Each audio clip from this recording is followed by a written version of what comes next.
राम राम। आप देख रहे हैं प्रदेश का नंबर 1 और सबसे भरोसेमंद news channel India news Haryana और मैं हूं आपके साथ आयुष। बीजेपी में नितिन नवीन के रूप में नए अध्यक्ष की नियुक्ति हो गई है और पार्टी ने जेपी नड्डा के बाद नितिन नवीन को अध्यक्ष पद पर नियुक्त कर दिया है। नितिन नवीन बीजेपी के राष्ट्रीय अध्यक्ष पद पर नियुक्त होने वाले 12वें नेता हैं। नए अध्यक्ष के पदभार ग्रहण के कार्यक्रम में प्रधानमंत्री नरेंद्र मोदी ने उन्हें माला पहनाई। पीएम मोदी ने अपने भाषण में यह कहा कि बीजेपी ऐसी पार्टी है जहां लोगों को यह लगता होगा कि मोदी जी इतनी छोटी उम्र में मुख्यमंत्री बन गए, हेड ऑफ द गवर्नमेंट बन गए। इनमें सबसे बड़ी चीज यह है कि मैं बीजेपी का कार्यकर्ता हूं और मैं ये मानता हूं कि नितिन नवीन मेरे बॉस हैं और मैं एक कार्यकर्ता हूं। वहीं यहां पर कांग्रेस पर निशाना साधते हुए पीएम ने कहा कि 1984 में कांग्रेस को 400 से ज्यादा सीटें मिली और देश ने कांग्रेस को करीब करीब 50% वोट दिया, लेकिन आज कांग्रेस 100 सीटों के लिए भी तरस गई है। कांग्रेस अपने इस घनघोर पतन की कभी समीक्षा नहीं करती, क्योंकि अगर समीक्षा करेंगे और पतन के कारणों पर जाएंगे तो उसी परिवार पर सवाल उठेंगे जिस परिवार ने कांग्रेस पे कब्जा कर रखा है, और इसलिए वो बहाने ढूंढते रहते हैं। पतन का सही कारण ढूंढने की हिम्मत वो खो चुके हैं। जो कांग्रेस की बुराइयों से बचेगा वही देश में आगे बढ़ेगा। वहीं प्रधानमंत्री मोदी के साथ साथ हरियाणा बीजेपी के नेताओं ने भी परिवारवाद को लेकर कांग्रेस पर खूब निशाना साधा। इसमें सबसे पहले नायब सिंह सैनी ने कांग्रेस पर निशाना साधते हुए कहा कि दूसरी पार्टियों में वंशवाद है, बीजेपी में एक साधारण कार्यकर्ता भी ऊंचे पद पर जा सकता है। कांग्रेस में परिवारवाद चलता है, बापू बेटे की सियासत हावी है, युवा और साधारण कार्यकर्ता को मौका नहीं मिलता। वहीं कैबिनेट मंत्री अनिल विज ने भी कहा कि दूसरे दलों में कुनबा और परिवारवाद हावी रहता है। दूसरे दलों में पद एजेंसियों की तरह बांटे जाते हैं, लेकिन बीजेपी में ऐसा नहीं है। तो आज अपने इस खास कार्यक्रम में हम इस मुद्दे पर चर्चा करेंगे, लेकिन उसके पहले सवाल यह कि नितिन नवीन को बीजेपी की कमान मिली है तो उस पर सियासत में यह घमासान क्यों है? बीजेपी का वार निशाने पर क्या गांधी परिवार है? हरियाणा की अब बारी, अब हरियाणा में किसको मिलेगी जिम्मेदारी? यह भी महत्वपूर्ण प्रश्न है। संगठन की लड़ाई परिवारवाद पर क्यों आई है, आज इसको भी समझने की कोशिश करेंगे।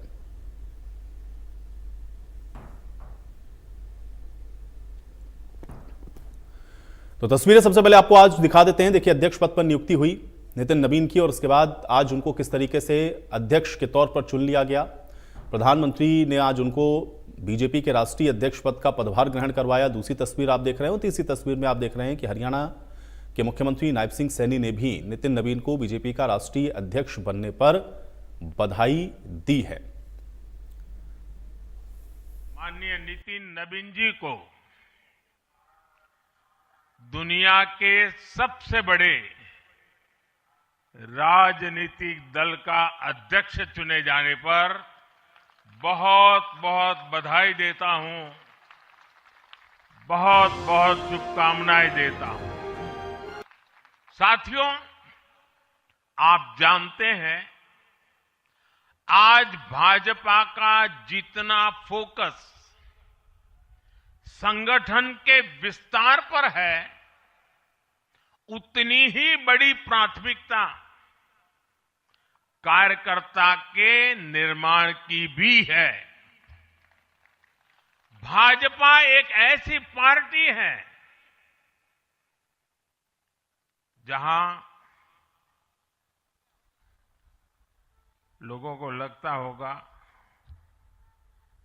कि नरेंद्र मोदी देश के प्रधानमंत्री है, तीसरी बार प्रधानमंत्री बने, 50 साल की छोटी आयु में मुख्यमंत्री बन गए, 25 साल से लगातार हेड ऑफ द गवर्नमेंट रहे हैं। ये सब अपनी जगह पे हैं, लेकिन इन सबसे भी बड़ी चीज मेरे जीवन में है, मैं भारतीय जनता पार्टी का कार्यकर्ता हूं। कभी भाजपा ने पार्टी विद अ डिफरेंस के रूप में अपनी यात्रा शुरू की थी। आज बीजेपी पार्टी ऑफ गवर्नेंस भी है। देश के आजादी के बाद शासन के अलग अलग मॉडल देखे हैं। कांग्रेस के परिवारवाद का मॉडल, लेफ्ट का मॉडल, क्षेत्रीय दलों का मॉडल, अस्थिर सरकारों का दौर, ये सब मॉडल देख चुका है। लेकिन आज देश स्थिरता, सुशासन और संवेदनशीलता वाला भाजपा का विकास मॉडल देख रहा है। अगर बीते 11 वर्षों की ही बात करें तो भाजपा की यात्रा जन विश्वास अर्जित करने की अद्भुत यात्रा रही है। बीते 11 वर्षों में बीजेपी ने हरियाणा, असम, त्रिपुरा और ओडिशा में पहली बार अपने सामर्थ्य से सरकार बनाई। पश्चिम बंगाल और तेलंगाना में भाजपा जनता की एक बड़ी आवाज बनकर उभरी है। अगर हम कांग्रेस पार्टी या अन्य दल देखें, वहां परिवारवाद है। बापू आएगा, फिर बेटा आएगा, बेटे के बाद पोता आ जाएगा, पोते के बाद पड़पोता आ जाएगा। वहां तो ये चलता रहता है। परंतु ये भारतीय जनता पार्टी है जिसमें एक साधारण कार्यकर्ता भी ऊंचे से ऊंचे पद पे जा सकता है। नितिन नवीन जी उसका उदाहरण है, आपके सामने है। चन्नी साहब ने ठीक कहा है, उनका ठीक ही तो कहना है कि गांधी परिवार से बाहर नहीं सोच सकते, कुछ भी नहीं सोच सकते। एक ही परिवार के प्रति सोच सकते हैं। चन्नी साहब ने ठीक कहा है कि कांग्रेस में आम व्यक्ति का तो कहीं भविष्य नहीं है। वहां तो टोले हैं, छोटे छोटे टोलियां, और उन टोलियां के ये भी उनका भविष्य युवाओं का कहाँ। उन टोलियों के पीछे वो लगे रहते हैं। एक व्यक्ति है, व्यक्ति के पीछे युवा खड़ा रहता है और वो अपना स्वार्थ सिद्धि पूरी करता है। उनका भविष्य अंधकार में होता है।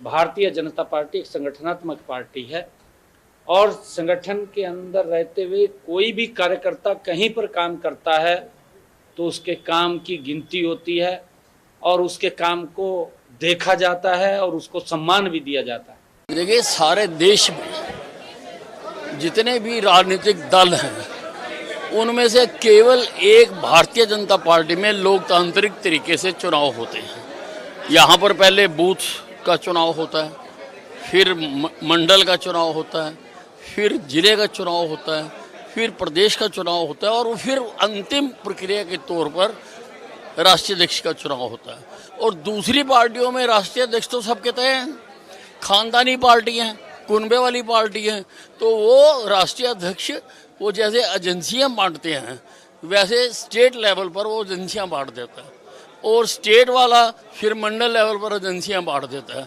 मंडल वाला फिर बूथ लेवल पर एजेंसियां बांट देता है।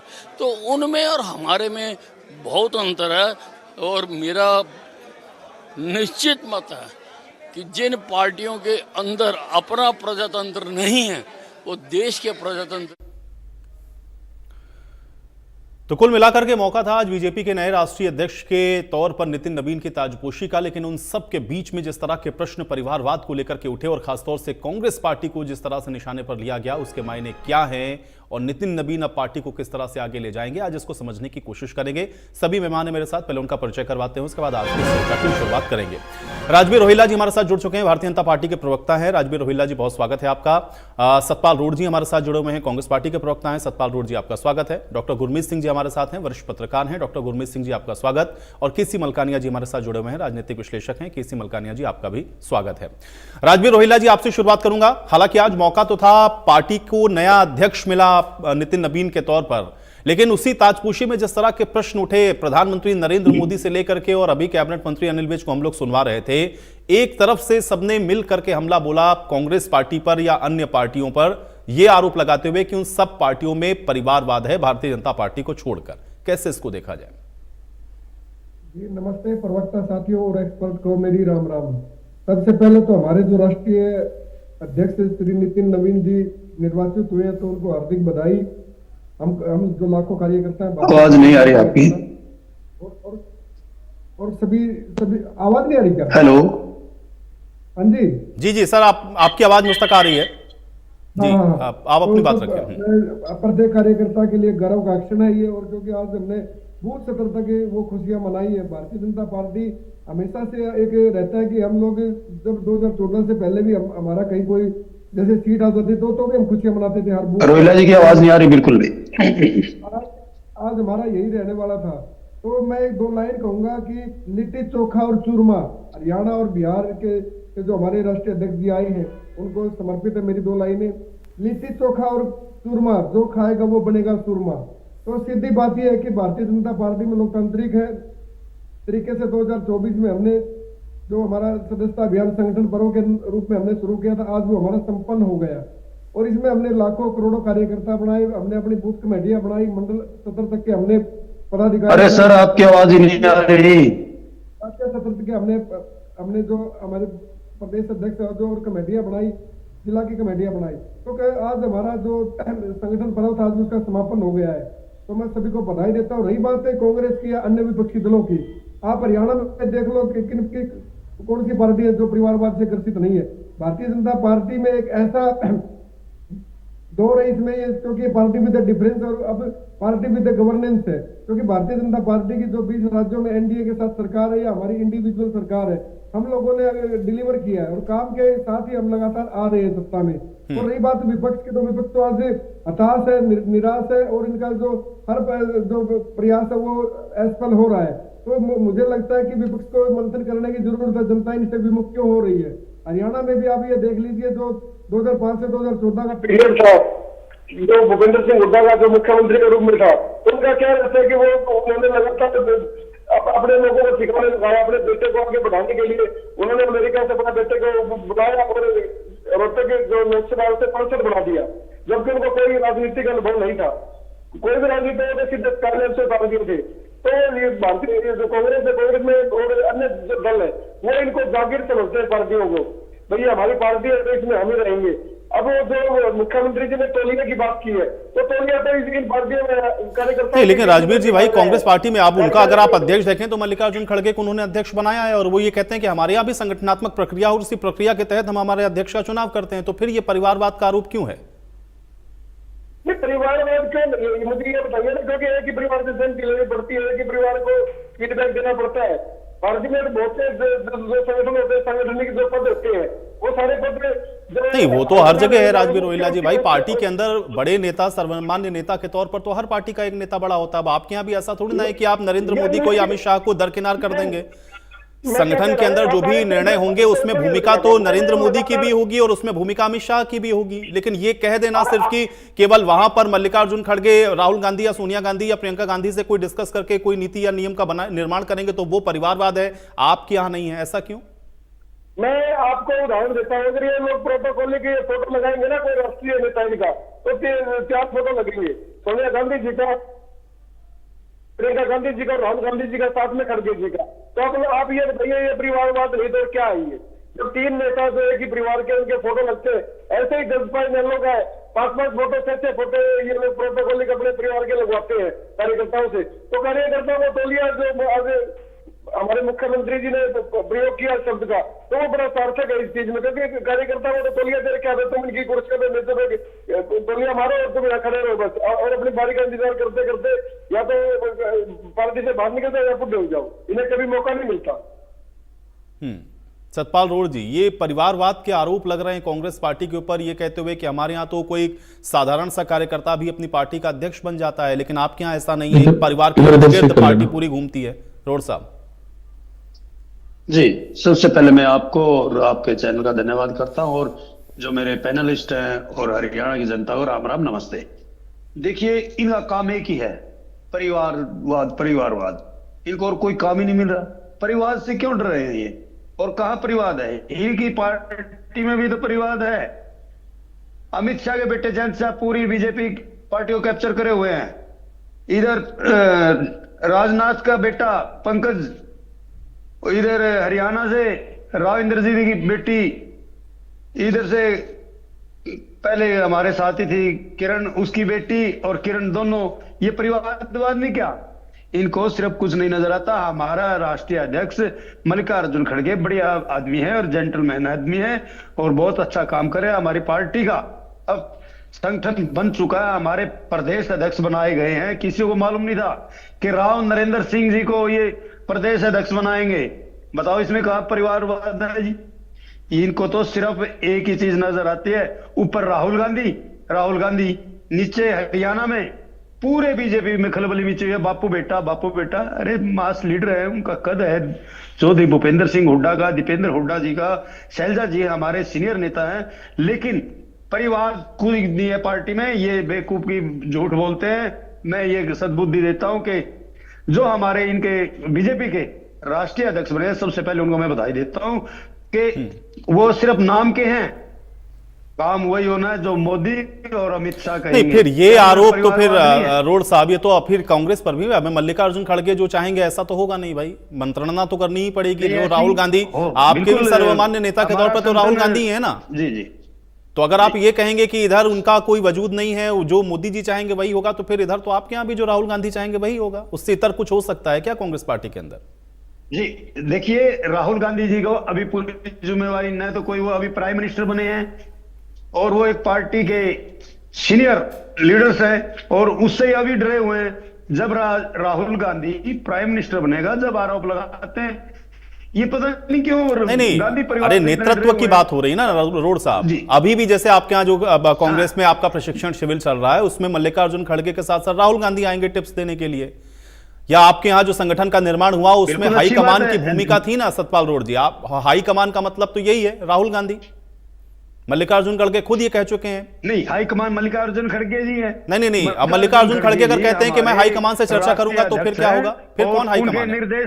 अरे अभी आपका हाल ही में कर्नाटक के अंदर आपके यहाँ, सुनिए तो रोड साहब मेरी बात सुनिए। अभी कर्नाटक में आपके यहाँ डीके शिव कुमार और सिद्धारमैया के बीच में जब टसल चल रहा था, तब मल्लिकार्जुन खड़गे से प्रश्न पूछा गया कि आप इसको कैसे देखते हैं, आप इसको कैसे सही करेंगे। उन्होंने कहा हाईकमान इस पर नजर बनाए हुए है। अब मल्लिकार्जुन खड़गे के ऊपर हाईकमान कौन है बताइए? क्या मतलब है हाईकमान का? नहीं, मल्लिकार्जुन खड़गे खुद हाईकमान है, बिल्कुल हाईकमान। अरे तो खुद कह रहे हैं कि हाईकमान इस पर नजर बनाए हुए है, तो वो अपनी नजर नहीं, वो बता रहे हैं कि राहुल गांधी और सोनिया गांधी जो डिसाइड करेंगे वही होगा। तो अगर आप ये कहते हैं कि इधर कोई डमी कैंडिडेट है, तो फिर उधर आपके यहाँ भी ऐसा ही है? नहीं, हमने ऐसा नहीं बोला कोई डमी है, लेकिन हम ये अभी आपने कहा ना कि ये तो दिखावा भाई, मोदी जी जो चाहेंगे वही होगा। अभी कहा ना आपने, अभी कहा आपने, एक सीनियर लीडर अभी आपने अपने ओपनिंग स्टेटमेंट में रोड साहब यही कहा कि जो मोदी जी चाहेंगे वही होगा। अब नितिन नबीन को भले ही इन्होंने राष्ट्रीय अध्यक्ष बना दिया, लेकिन जो मोदी जी चाहेंगे या जो अमित शाह जी चाहेंगे वही होगा इस पार्टी के अंदर। तो वहां जो राहुल गांधी चाहेंगे, जो सोनिया गांधी चाहेंगी वही होगा कांग्रेस पार्टी के अंदर। मल्लिकार्जुन खड़गे कोई फैसला ले सकते हैं? देखिए, मल्लिकार्जुन खड़गे राष्ट्रीय अध्यक्ष है और मोदी जी देश के प्राइम मिनिस्टर हैं और अमित शाह गृह मंत्री है। मैं तो ये बोलता हूं कि जब इनकी चलनी है तो ये अपने से नीचे वालों को ही बनाते हैं। कहते हैं ना, हम धरती से उठा के लाते हैं, ये करते हैं, चुनाव नहीं कराते। इनके चुनाव होते हैं बाकायदा, और ये अपनी मन मर्जी से अमित शाह और मोदी जी का जो चेहरा होगा उसी को तो ही आपके यहाँ ऐसा नहीं होता है? करते हैं। आपके यहाँ ऐसा नहीं होता, आपके यहाँ कैसे होता है फिर?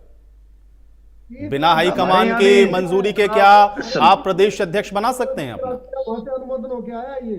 और अगर एक बात हाईकमान कौन है जी? अरे तो मुझे एक बात बताइए ना भाई, इस प्रदेश में, इसी प्रदेश में रोड साहब, अभी बहुत पुरानी बात नहीं है, इसी प्रदेश के अंदर नेता प्रतिपक्ष और आपके कांग्रेस के प्रदेश अध्यक्ष के लिए 1 साल का इंतजार करना पड़ा।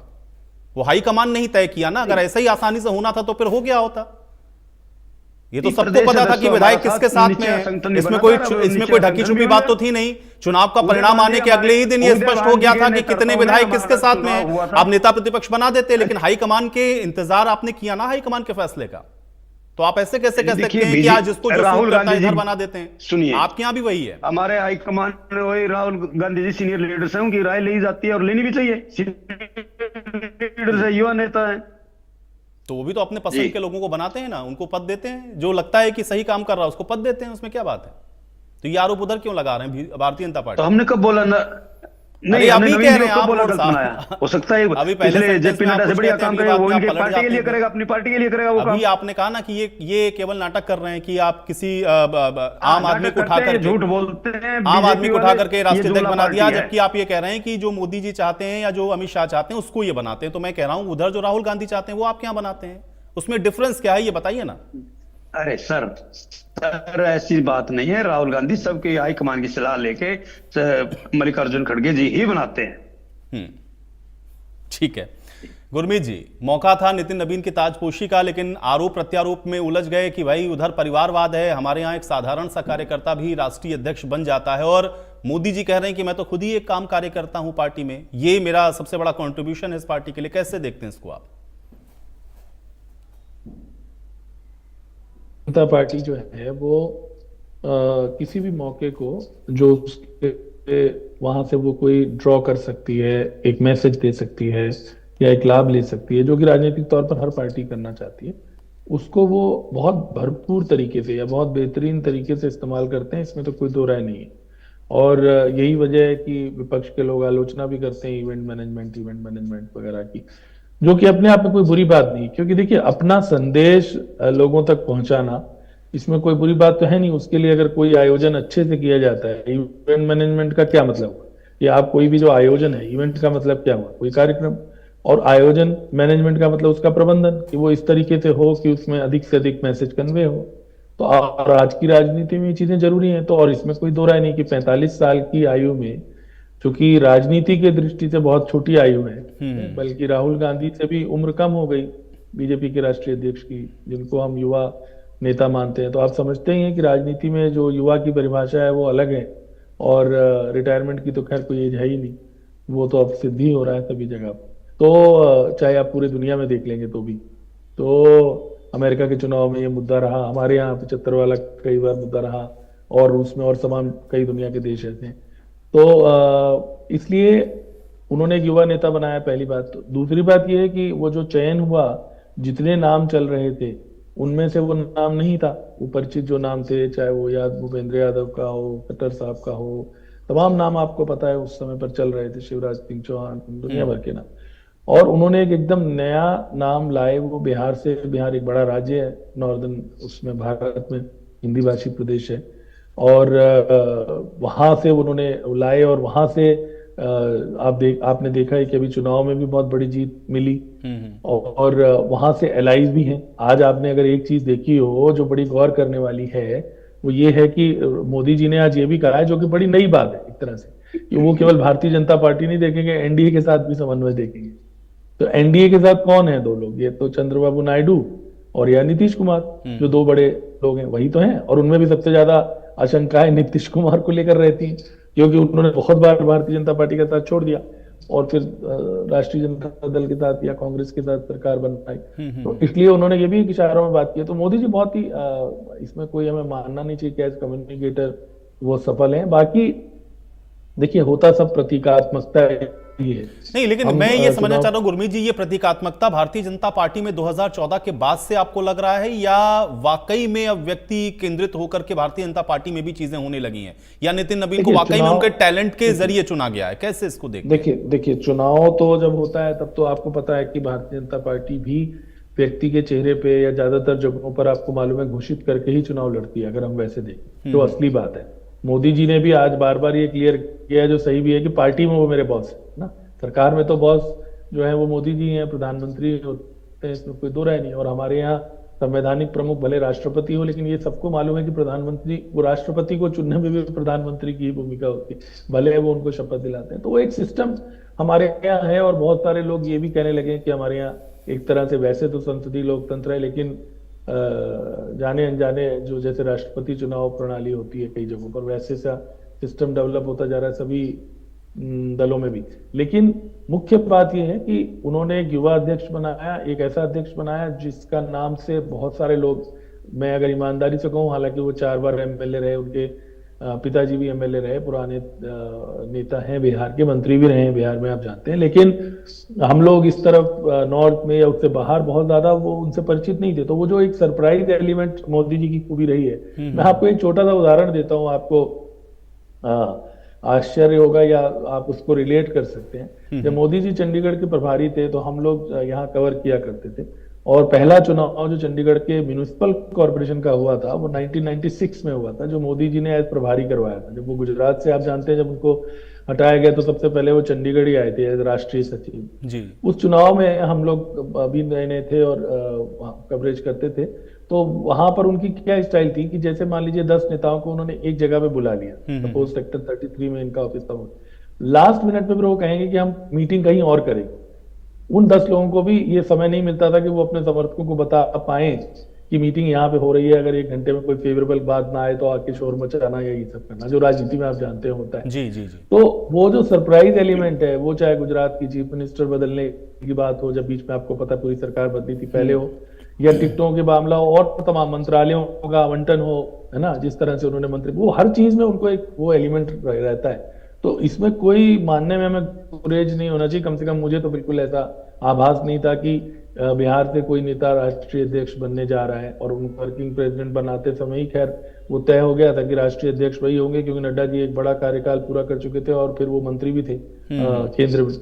तो इसलिए भारतीय जनता पार्टी ने उस चीज को अपनी तरीके से कन्वे करने की कोशिश की। और जो एक बीजेपी का वो है कि भाई पहले एक दलित राष्ट्रपति बनाया, उसके बाद एक आदिवासी महिला राष्ट्रपति बनाई, बैकवर्ड्स को जो है आप जानते हैं कि मंत्रियों की संख्या में उन्होंने उस बात को कैश किया या उस बात को कन्वे किया। और अब एक जो परंपरागत वोट बैंक माना जाता है भारतीय जनता पार्टी का, वहां से अध्यक्ष का चयन किया। तो कई इसमें अर्थ निकाले जा सकते हैं। और जैसे मैंने कहा कि अपनी तरफ से उस चीज को इस तरह से पैकेजिंग करना, इसमें आज की राजनीति में ये जो शब्दों से हम लोगों को कई बार बहुत गुरेज हो जाता है कि पैकेजिंग या नेटवर्किंग, एज इफ कि ये कोई नेगेटिव शब्द हो। भाई नेगेटिव नहीं है। आप जनता के सामने अगर अच्छी पैकेजिंग के साथ जाएंगे, अगर आप लड़ाई झगड़े करते रहेंगे, आप जो है वो बात को अच्छे से कन्वे नहीं कर पाएंगे और फिर आप कहें कि हमारे आदर्श बहुत ऊंचे हैं, तो उसका भी कोई फायदा नहीं। आदर्श भी ऊंचे अब गुरमीत जी आप ये कह रहे हैं कि ठीक है, जो संदेश देने की कोशिश थी वो नितिन नबीन के जरिए कर दी गई है। मलकानिया साहब कैसे देख रहे हैं? एक तो नितिन नबीन की ताजपोशी, और फिर वो बात बार बार उठती है कि भाई अन्य पार्टियां, जिसमें ज्यादातर हम लोग देख रहे हैं, अब एक राष्ट्रीय पार्टी के तौर पे आप कांग्रेस को देखिए और जो भी क्षेत्रीय दल हैं उसमें तो लगभग ये आरोप लगता है कि एक व्यक्ति केंद्रित जो पार्टियां हैं, एक परिवार केंद्रित पार्टियां हैं, और वही आरोप लगा आज इस ताजपोशी में भी। कैसे देख रहे हैं आप एक नितिन नबीन को बीजेपी के राष्ट्रीय अध्यक्ष के तौर पर और इन आरोपों को? देखिए, नितिन जी जो है वो बहुत युवा है, 45 साल के हैं, और भाजपा में 45 साल की हो रहे इस समय, तो उनको अध्यक्ष बनाया गया। और मोदी जी ने कहा कि ये मैं साधारण कार्यकर्ता हूँ, साधारण कार्यकर्ता से लगा हूँ, और ये नितिन जी मेरे बॉस है। तो भारतीय जनता पार्टी भी डिफरेंस है, कई जगह इन्हें समझौते करने पड़ते हैं, परंतु ये चार्यजनक ये होता है, डिसीजन लेते हैं और एक साधारण कार्यकर्ता को कहीं से कहीं ले जाते हैं। कई बार देखना पड़ता है, जब आप बिहार जैसे प्रदेश से आए हैं और वहाँ बहुत बड़ी पीछे चुनावों में जीत मिली है और बहुत नीतीश जी से टक्कर भी चलती है, परंतु बड़े प्रदेश की बात नहीं कि वो बड़े प्रदेश के लिए। इसलिए अब हिमाचल जहाँ से 4 लोकसभा सांसद है, वहां से जेपी नड्डा लंबे समय तक पार्टी अध्यक्ष है। तो पार्टी जो भारतीय जनता पार्टी का नेतृत्व है वो बड़ा सोच समझ कर निर्णय लेता है, और इस पार्टी में किसी को यह पता नहीं होता है कि कौन सा आदमी क्या बन जाएगा और कब क्या बन जाएगा। यहाँ कुछ भी हो सकता है, कभी भी कुछ हो सकता है।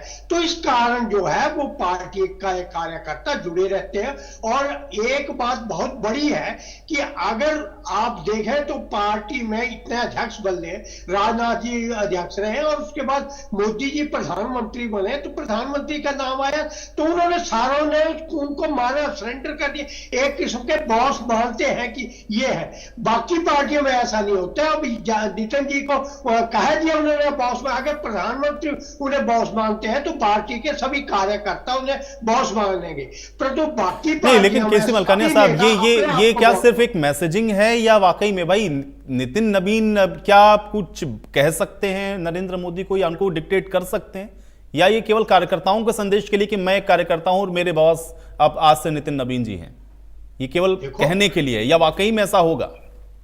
नहीं, संदेश नहीं है, आस्ता आस्ता सारा कुछ सेट आ जाएगा। परंतु ये सही है कि नितिन जी हाईकमान से, आप कह दो प्रधानमंत्री से, जो पार्टी के बड़े नेता है, प्रसिद्ध नेता है, उनसे सलाह मशवरा अवश्य करेंगे, परंतु जो भी डिसीजन होगा वो उनकी हाईकमान की, वो दूसरे नेताओं की सलाह से लिया जाएगा। और मोदी जी जब गुजरात के मुख्यमंत्री बने थे तो उसमें वो कहते हैं कि मुझे वाजपेयी जी का फोन आया तो वो कहीं शमशान घाट में थे, उनसे पूछा कहाँ है, तो कहते हैं एक पत्रकार की मौत हो गई, मैं तो वहां हूं। कहते हैं आपको गुजरात जाना है, तो वहां जाकर तो उस समय तक तो वो सरकार में कहीं भी नहीं थे। तो पहले से हम ये नहीं कह सकते कि अब ये परंपरा चले। अटल बिहारी वाजपेयी के समय में भी इन्हें बनाया गया। जब ये चंडीगढ़ में यहाँ के थे तो इन्होंने भाजपा कार्यालय का निर्माण किया। तो जब निर्माण हो रहा था तो उन्होंने कहा यहाँ 3 पालों का बड़ा योगदान रहा। यशपाल जी वो अध्यक्ष थे, सतपाल जी कोषाध्यक्ष थे, सतपाल जैन जी MP थे। तो इस प्रकार को समय के अनुसार बात कर लेते, समय के अनुसार ही देखकर नहीं, एक चीज मैं समझना चाह रहा था, और मैं ये सवाल बार बार इसलिए पूछ रहा हूं क्योंकि आरोप प्रत्यारोप हो रहा है ना इस विषय को लेकर के। मैं ये कह रहा हूं कि मल्लिकार्जुन खड़गे और नितिन नवीन जी के जो काम करने का तरीका होगा पार्टी के अंदर, उसमें क्या डिफरेंस है? भाई उधर भी हाईकमान है और यहां पर भी है, क्या अपने हिसाब से कोई फैसला हो सकता है क्या? जैसे खड़गे जी हैं, खड़गे जी ने अभी तक अपने आप को पार्टी का अध्यक्ष नहीं माना, वो हाई कमान राहुल जी को मानते हैं। परंतु यहाँ जो है भारतीय जनता पार्टी में भले ही नवीन जी के मन में पूरा सम्मान होगा नेताओं के प्रति, परंतु नेता जो है पार्टी के जो बड़े बड़े नेता हैं वो उन्हें अपना प्रधान अध्यक्ष मानते हैं, उन्हें अपने बॉस मानते हैं। यही सबसे बड़ी बात है। जिस पार्टी में जो अध्यक्ष है उसको जो कार्यकर्ता बाकी नेता अपना बॉस मानने लग पड़े, उसका आदेश मानने लग पड़े और ये आदेश मानना पड़ेगा, तो इस प्रकार चलेगा। बाकी पार्टियों में ऐसा नहीं होता। पार्टी भी तो डिफरेंस है और पार्टी में जो डिसीजन लिए जाते हैं होते हैं। अब मोदी जी जब प्रधानमंत्री बने तो क्या राजनाथ जी या दूसरे नायडू जी और बड़े कई बड़े नेता थे, तो उन्होंने प्रधानमंत्री नहीं बना कभी, आपने उसमें और कई प्रदेशों में आपने मुख्यमंत्री बने, साधारण कार्यकर्ता को मुख्यमंत्री बना दिया। जो बड़े बड़े मुख्यमंत्री थे, बड़े बड़े दिग्गज थे, उनको उतार दिया। अब आप कई नेता देखते हैं जो कैबिनेट मंत्री रहे चाहे और अब वो साधारण MP है, दूसरे MP है, चाहे अनुराग का ले लो या दूसरे नेता है। कई नेता है जिनका पार्टी में बहुत बड़ा स्थान रहा है, परंतु आज का साधारण कार्यकर्ता के तौर पर, साधारण MP के तौर पर करते हैं, परंतु उसमें विद्रोह की चिंगारी कहीं नजर नहीं आती। जबकि बाकी पार्टियों में आप कह रहे हैं कि इधर जो चीजें हैं वो संगठनात्मक स्तर पर चल रही हैं क्योंकि कैडर बेस है, और दूसरा उधर अगर ऐसा हो तो फिर उस पर विरोध होना शुरू हो सकता है। राजवीर जी, ये सवाल बार बार उठ रहा है क्योंकि ठीक है, प्रधानमंत्री ने भी कहा कि मैं एक कार्यकर्ता हूं, लेकिन ऐसा तो है नहीं कि वो डिक्टेट प्रधानमंत्री को किसी भी तरह से कर सकते हैं। हाईकमान तो आपके यहाँ भी है, संगठन के स्तर पर जो भी फैसले लेने हैं उसमें भी भूमिका अमित शाह और नरेंद्र मोदी की होगी, तो फिर अलग क्या हुआ कांग्रेस से और बीजेपी के बीच में? आयुष जी, भारतीय जनता पार्टी कार्यकर्ता आधारित पार्टी है, कैडर है। यहाँ बूथ अध्यक्ष से लेकर पन्ना प्रमुख से लेकर राष्ट्रीय अध्यक्ष तक हमारे सहमति से बनते निर्वाचित होते हैं। राजवीर जी की आवाज नहीं आती बिल्कुल भी। जो फर्क है यही फर्क है, क्योंकि भारतीय जनता पार्टी में पार्लियामेंट्री बोर्ड बना है, चुनाव समितियां बनती है। हमारे यहाँ अलग अलग विभाग बने हुए हैं, तो जहाँ से हमें मतलब एनर्जी मिलती है, जहाँ से संवाद होकर मतलब हमारे कार्यकर्ता निकलते हैं। और हमारा कार्यकर्ता, किसी भी कार्यकर्ता, इवन मैं भी यहाँ बैठा हूँ एक प्रवक्ता के नाते, तो मुझे भी नहीं पता, मैं भी किसी मतलब गाँव में बैठा था, मैं जब मेरे पास कॉल आई, भाई आपको भारतीय जनता पार्टी का प्रदेश प्रवक्ता की जिम्मेवारी दी जाती है। भारतीय जनता पार्टी में ये कोई पद है, कोई चौधर नहीं होती। और वो बात मुख्यमंत्री जी प्रधानमंत्री जी ने भी आज रेखांकित किया है कि मैं भले ही नहीं, ऐसे तो आदेश रोहिल्ला साहब भाई उधर कांग्रेस पार्टी में भी मल्लिकार्जुन खड़गे के बिहाफ पर ही आते हैं ना, लेकिन वो तय जो होता है उसमें कुछ लोगों की भूमिका होती है, जैसे आपके अमित शाह की भूमिका होगी, नरेंद्र मोदी की भूमिका होगी, उधर राहुल गांधी की भूमिका होती है और सोनिया गांधी जी की, प्रियंका गांधी की भूमिका होती है। तो फिर उसमें क्या अंतर है भाई? आपके यहाँ भी एक राष्ट्रीय अध्यक्ष नितिन नवीन के तौर पर है और वो कह रहे हैं हमारे यहाँ भी मल्लिकार्जुन खड़गे हैं, हमारे यहाँ भी वो प्रक्रिया से चुनकर के आए हैं, हमारे यहाँ भी चुनाव हुआ है, वो ये कह रहे हैं। तो इसलिए पार्टी का एक बड़ा लीडर, सर्वमान्य नेता होना वो एक अलग विषय है, लेकिन परिवारवाद के साथ उसको क्यों जोड़ते हैं? लेकिन भारतीय जनता पार्टी में ऐसा नहीं। आज प्रधानमंत्री जी ने रेखांकित किया है कि नितिन नवीन जी में कार्यकर्ता के नाते मेरे बहुत थे, और मुझे लगता है ये एक सिंबल, मुझे लगता है कि जो मैसेज दिया प्रधानमंत्री जी ने वो डाउन टू अर्थ है। आपने भी 2-4 घटनाएं बताई और जो हमारे साथी है, जो एक्सपर्ट बैठे हैं, तो जो अभी उनका तो कोई ये होता नहीं कि किस किस को कॉल करनी है, उन्होंने वो किसी को भी कॉल कर देते हैं प्रधानमंत्री जी। जो कार्यकर्ता कभी यूपी में इनके कार्यकर्ता से बात करते हैं, कभी साउथ में बात करते हैं, तो मुख्य प्रधानमंत्री जी का एक रहता है कि वो कार्यकर्ता है। उन्होंने कभी ये जो जिम्मेवारी है प्रधानमंत्री की, जो देश की जनता ने दी हुई है, उस जिम्मेवारी को उन्होंने तोड़कर नहीं समझा। उन्होंने उसको भोग करने का नहीं, उन्होंने सत्ता को सेवा का माध्यम आज भी बताया। उन्होंने कहा है कि जिस पिछड़े दलित की को वोट बैंक होता है, हमने उसकी साधना की है। आज जो देश का जो 8% दलित पिछड़ा है, वो भारतीय जनता पार्टी नहीं, तो यही तो कह रहे हैं ना राजवीर रोहिल्ला जी, भाई कांग्रेस पार्टी का भी तो यही कहना है ना कि आप हर चीज को एक इवेंट बना देते हैं, आप हर चीज को एक इवेंट बना देते हैं और उसको इस चीज के साथ जोड़ देते हैं कि देखिए ये संदेश है हमारा इसके पीछे, ये इवेंट क्यों भाई? ठीक है, आपने अपने पार्टी के अंदर एक ऐसे नेता को चुना जो आपका राष्ट्रीय अध्यक्ष है, लेकिन अब उसको इस तरह से पोर्ट्रे करना कि देखिए हमारे यहाँ एक साधारण कार्यकर्ता बन गया और आपके यहाँ नहीं बन सकता, फिर उसको इस तरह के विषयों के साथ क्यों जोड़ते हैं? वो आपकी पार्टी का विषय है, लेकिन जब परिवारवाद के साथ जोड़ेंगे तो फिर वो ये भी कहेंगे कि फिर आप इसकी मार्केटिंग कर रहे हैं। ये मार्केटिंग क्यों करते हैं? क्यों नहीं करें? मुझे कारण तो बताइए ना। जो आज सोशल मीडिया का जमाना, आज इवेंट हम करते हैं, आज हमारे कार्यक्रम होता है, हमारी बैठकें होती है, तो वो हमारे कार्यकर्ता आयोजित करते हैं इस चीज को, संगठन आयोजित करते हैं इसको, किसी को क्या आपत्ति हो सकती है? जो भले विपक्षी दल है, जो वो कोई भी करे, उन्हें किसने मना किया? अभी इन्होंने संगठन सर्जन अभियान चला रखा है, वो कहाँ है इनका सर्जन? कहाँ है सर्जन उनका? तो सबको पता है चीजों का। भारतीय जनता पार्टी का कार्यकर्ता उत्साहित है, भारतीय जनता पार्टी के जो कार्यकर्ता ने तब किया है, साधना की है। आपने नहीं, आरोप ये है राजवीर जी, नहीं देखिए इस पर आपत्ति राजवीर जी प्रश्न ये है, राजवीर जी प्रश्न ये है कि देखिए आप किसी को भी बनाएं, आपकी पार्टी का विषय, इस पर कोई आपत्ति नहीं है, लेकिन बात यह है कि फैसले तो अल्टीमेटली आपका जो शीर्ष नेतृत्व है उसको ही करने हैं ना, चाहे वो प्रदेश के स्तर पर हम देखें या हम आपके देश के स्तर पर देखें। तो जब फैसला हाईकमान को करना है तो फिर इसको इतना ज्यादा हाइप करना कि नहीं देखिए हमने एक आम कार्यकर्ता को बना दिया, जबकि सबको पता है कि फैसले कहां से होने। आयुष जी सुनिए, हमारे सामने 30 जो स्टेट है वहां से अनुमोदन हुआ है, हमने अधिसूचना जारी की है। हमारे जो चुनाव अधिकारी है लक्ष्मण जी, उन्होंने अधिसूचना जारी की थी बाकायदा। कोई भी बन सकता है, किसी ने मना किया? किसी ने मना? 30 राज्यों से 600 से करीब प्रस्ताव गए, ये छोटी बात नहीं है। हमारे यहाँ असहमति हो सकती है, लेकिन सहमति है, हमारे यहाँ सहमति है, और सहमति से किसी को फॉर्म भरना तो बन सकता था, स्वतंत्रता वो पार्टी के संविधान के अनुसार। मैं आपको एक प्रस्ताव लेने आपने, ठीक है ना, तो तभी तो आपका फॉर्म में मतलब स्वीकार होगा ना।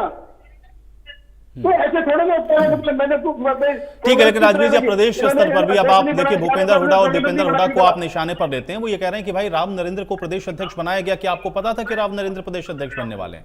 फिर आप बापू बेटा का नाम क्यों लेते हैं?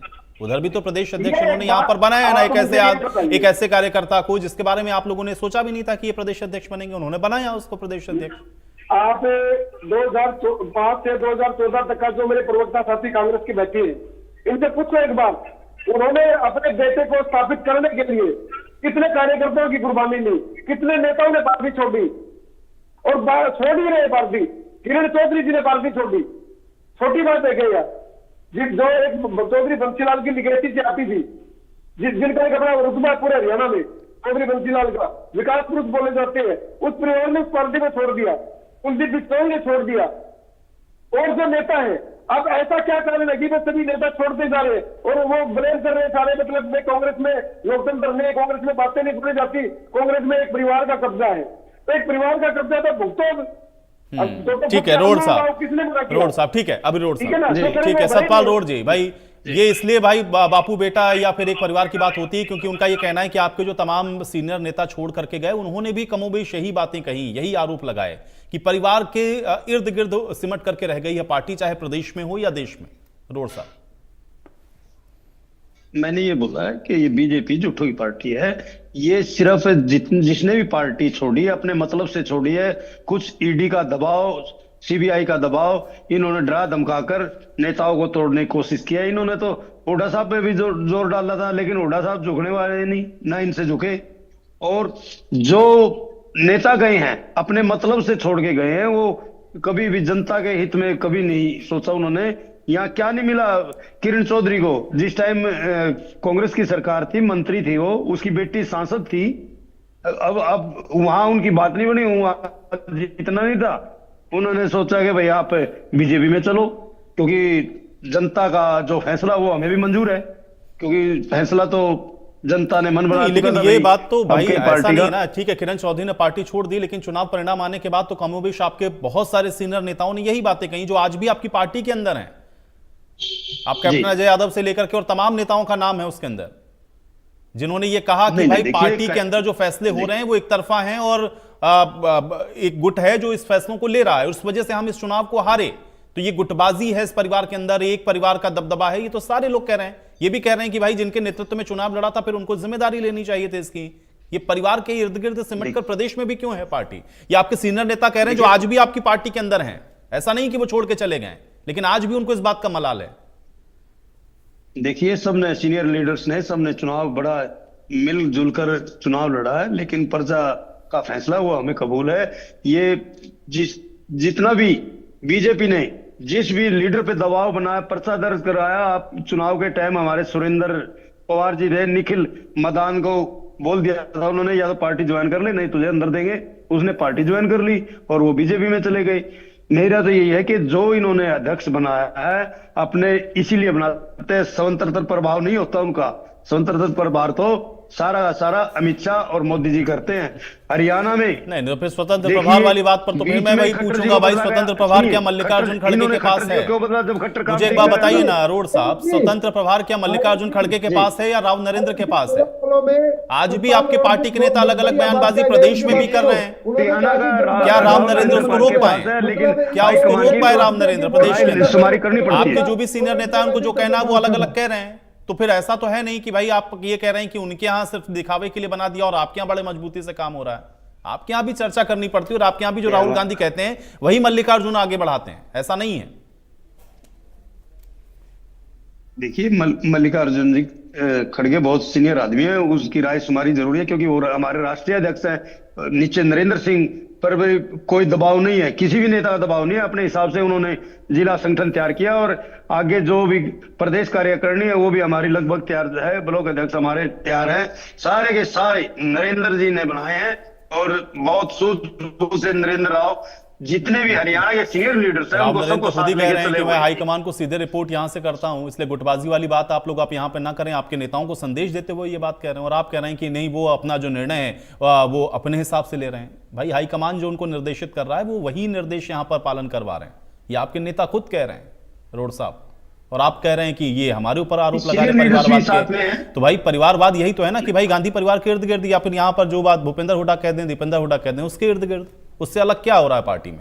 देखिए, शुरू से एक ही बात है, क्या राहुल गांधी परिवार मैंने बताया तो है जी, सब पार्टियों में परिवार है, लेकिन सब अपना अपना लीडर का प्रभाव होता है। जैसे हरियाणा में थोड़ा चौधरी भूपेंद्र सिंह हुड्डा, दीपेंद्र हुड्डा प्रभाव है, शैलजा जी का प्रभाव है, रणदीप जी का है, हमारे कैप्टन साहब हैं, सीनियर लीडर्स हैं, सबकी राय शुमारी से ही हमारा ये संगठन तैयार हुआ है। गुरमीत जी, मल्लिकार्जुन खड़गे और इस नितिन नवीन में क्या अंतर आप देख पा रहे हैं? गुरमीत जी, कुछ अंतर दिखता है क्या दोनों में? देखिए, सबको पता है, उनको भी पता है, जो आपको बता रहे हैं उनको मेरे से ज्यादा पता है कि किसकी चलती है, कौन हाईकमान है। और ठीक है, कुछ पार्टियों में कलेक्टिव तरह से भी फैसले होते हैं अगर आप प्रदेश की बात करोगे, बट 4-5 नेताओं की, एक नेता का एक छत्र चलती हो ऐसा तो नहीं है। टिकटों के बंटवारे में आपने देखा ही था, एक की ज्यादा चली, कुछ की कम चली, लेकिन कई सीटें कटी हुई जो ताकतवर नेता थे उनकी। तो प्रदेश की तो ये बात है, और राष्ट्रीय स्तर पर तो किसी तरह की कोई दुविधा है ही नहीं।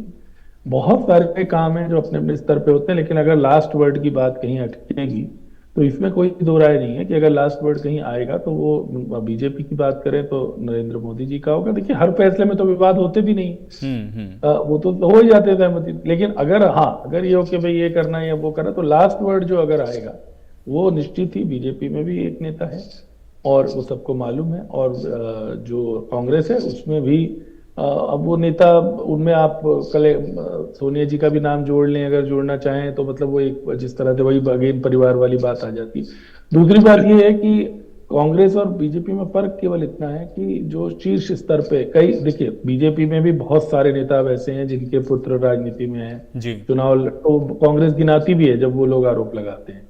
लेकिन जिस तरह से एक परंपरा रही अब वो संयोग भी हो सकता है, उनकी मेहनत भी है, उसको कोई इसमें भी कोई दो राय नहीं कि बलिदान भी दिए गए।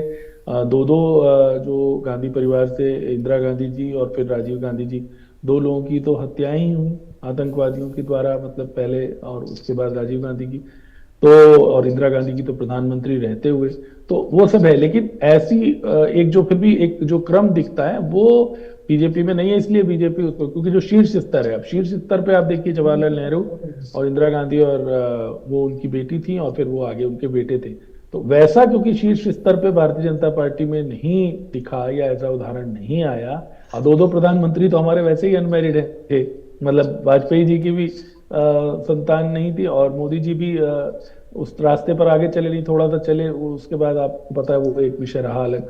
तो वो उन्होंने भी एक तरह से परिवार नहीं मानते और सबको ही परिवार बोलते हैं, तो उसमें वो चीज आगे आ नहीं सकती उस दृष्टि से। अब वैसे तो राहुल गांधी जी भी अभी उसी नक्शे कदम पे चल रहे हैं, शायद वो आगे उस पे इस चीज पे जो आरोप लगता है कांग्रेस पे उसको रोकना चाह रहे होंगे। लेकिन ये एक निर्विवादित सत्य है कि जब शीर्ष पद पर, यानी देश में प्रधानमंत्री जो संसदीय लोकतंत्र में सबसे सर्वोच्च पद है, उसमें क्योंकि वहां पर 3 लोग एक परिवार से हुए और एक लंबा समय, आप जानते हैं नेहरू जी बहुत लंबे समय प्रधानमंत्री रहे हैं, शुरू में 15 साल, और फिर इंदिरा जी भी रही है, राजीव जी तो थोड़ा समय ही रहे, यानी एक ही टेन्योर उनको मिला 84 से 79 का, और फिर दुखद उनकी हत्या हुई, जानते ही आप तमिलनाडु में, तो वो उसकी वजह से उनको तो दूसरा टेन्योर नहीं मिला। तो उस वजह से बीजेपी का इसमें पलड़ा थोड़ा सा भारी रहता है जब परिवारवाद की बात होती है। वैसे अगर आप गिनाएंगे तो फिर तो बहुत सारे बीजेपी के भी नेता हैं, चाहे राजनाथ सिंह हो या अपने इधर से प्रेम कुमार धूमल जी हो या और तमाम है, उनके भी लोग कोई मंत्री देवेंद्र फडणवीस, बहुत सारे मिलेंगे आपको। तो इसलिए अब तो पार्टियों में वैसे भी अब तो कई बार तो आपको ध्यान लगाना पड़ता है। अभी जैसे मोर साहब, कैप्टन साहब का जिक्र कर रहे थे, अचानक से मेरे को लगा कि एक बार चेक तो कर लें कि किस पार्टी में बीच बीच पे कुछ ऐसी बात भी चलती रहती है कुछ ना कुछ। तो और बहुत सारे और नेता हैं जो आपको मालूम है, चौधरी वीरेंद्र सिंह जी इतने बड़े नेता कांग्रेस के, बीजेपी में चले ही गए थे फिर वापस आ गए। तो आजकल तो बोलते तो भी थोड़ा सा आदमी 2 बार झटके में सोचना पड़ता है कि कौन किस पार्टी में आजकल, और उसमें ज्यादा आवाजाही जो है वो कांग्रेस से बीजेपी में हो गई है, क्योंकि कांग्रेस सत्ता से बाहर है और बीजेपी 15 साल या 10 साल 11 साल से सत्ता में है। तो बहुत बड़े बड़े नेता जिनके बड़े बड़े परिवार थे, जिन पे आरोप लगते थे, उदाहरण के लिए ज्योतिरादित्य सिंधिया, और उदाहरण के लिए इस तरह से और तमाम नेता, आप जितेंद्र प्रसाद उत्तर प्रदेश, ठीक है, उधर मेरा ख्याल अब महाराष्ट्र वाले भी चले गए, तो जो क्या नाम है उनका, सचिन तो नहीं गए, वो जो मिलिंद देवरा, अगर मैं तो ऐसे आजकल तो मैंने बताया कोई ऐसे खास फर्क रह नहीं गया, और हाईकमान में भी सबको पता है। लेकिन हाँ, जैसे मैंने बताया आपको एक कारण की जिसकी वजह से भारतीय जनता पार्टी का थोड़ा सा पलड़ा अपने इस परिवारवाद वाले मामले में वो रहता है, और उसका एक बैकग्राउंड है, क्योंकि आरएसएस से जो है ना जी, जो वर्कर का सिस्टम है, आपने देखा होगा शाखाओं से और फिर आगे, और ये प्रभारी और उनका एक पूरा अलग ढांचा ही अलग है, कई क्रॉस चेक उसमें है, उसमें से वो पार्टी में लोग आते हैं कई, और उसमें से फिर वो कई साधारण वर्कर भी आते हैं। आपने देखा कई प्रदेशों के मुख्यमंत्री ऐसे बन गए, त्रिवेंद्र सिंह रावत बन गए थे, किसी को नाम ही नहीं पता था, और प्रचार भजनलाल शर्मा, बहुत सारे लोग। तो वो एक उनका थोड़ा सिस्टम अलग है, इसकी वजह से वो है। लेकिन एंड में आके तो फिर वो एक शीर्ष पे जब आदमी पहुंच जाता है तो वहां तो फिर वही बात है कि वो तो फिर वो लोग या उनके आसपास, अब देखिए हम कितना भी कह लें, सेंट्रलाइजेशन जो होता है ना वो रोकना बड़ा मुश्किल होता है। जो प्रधानमंत्री भी अगर हैं तो उनकी टीम तो है ही ना साथ में, जी जी जी, जो उन्हें एडवाइस करती है, चाहे वो अधिकारियों की हो या और लोगों की। तो ये राजनीति का एक पार्ट है, इस पे मुझे नहीं लगता हमें बहुत कोई छाती पीटने वाली कोई या त्यापा करने वाली कोई बात है। ठीक है, ये राजनीति अल्टीमेटली हमें डिलीवर क्या हो रहा है वो इम्पोर्टेंट, वो उस पर देखना। ठीक है मलकानिया साहब, बिल्कुल एक फाइनल रिएक्शन चाह रहा हूं मैं। मलकानिया साहब, ये परिवारवाद में क्या डिफरेंस है भारतीय जनता पार्टी और कांग्रेस के परिप्रेक्ष्य में अगर हम लोग देखें, क्योंकि दोनों तरफ वो एग्जाम्पल तो दोनों तरफ है। है दोनों पार्टी में कई नेता ऐसे होते हैं कि उसके परिवार के लोग चाहते हैं कि ये लीडर सामने आए, परंतु भारतीय जनता पार्टी में एक ऐसा है कि सेंट्रलाइज है, वहां जो नेता लोग हैं उनकी बात मानी जाती है और उसमें विद्रोह नहीं होता। पहले अटल अडवाणी जी चलते थे, तो जब कहीं थोड़ी बहुत बात होती थी तो अडवाणी जी भी झुक जाते थे, अटल जी की बात मानी जाती। अब यहाँ अमित शाह जी है, मोदी जी है, तो मोदी जी की बात, तो सेंट्रल सेंट्रलाइज होना जरूरी है, सेंट्रलाइज के साथ ही है। सेंट्रलाइज अगर कोई पावर होगी, दूसरों को दबा सकेगी, प्यार से समझा सकेगी, तभी नेतृत्व चल सकेगा। जब तक नेतृत्व स्ट्रांग नहीं होगा तो पार्टी में विद्रोह होता रहेगा। अब हम देखते हैं कि खड़गे जी है, तो खड़गे जी को जो सम्मान पार्टी में मिलता है, मानते हैं मिलता है, परंतु खड़गे जी राहुल जी को आगे लेकर चलते हैं और उनको अपनी हाईकमान समझते हैं। परंतु भारतीय जनता पार्टी में ऐसी बात नहीं है, चाहे कोई नाम का हो।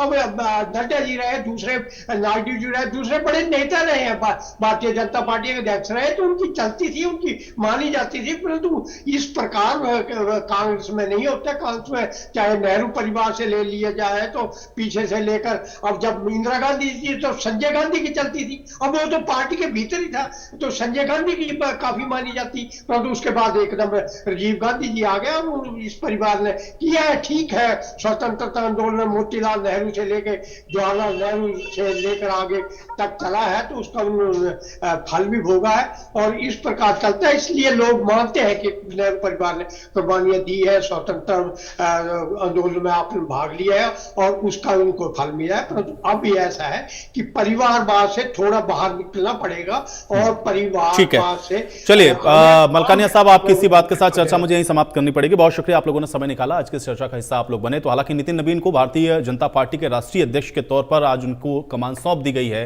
अब वो पार्टी को किस तरह से आगे ले जाएंगे ये देखना बहुत महत्वपूर्ण होगा। लेकिन साथ ही साथ जो आरोप अन्य पार्टियों पर परिवारवाद के लगे हैं, अब उससे ये पार्टियां किस तरह से निजात पाती हैं, इसका क्या जवाब देती हैं, ये देखना उससे भी ज्यादा महत्वपूर्ण होगा। आज इस खास पेशकश में मेरे साथ फिलहाल इतना ही।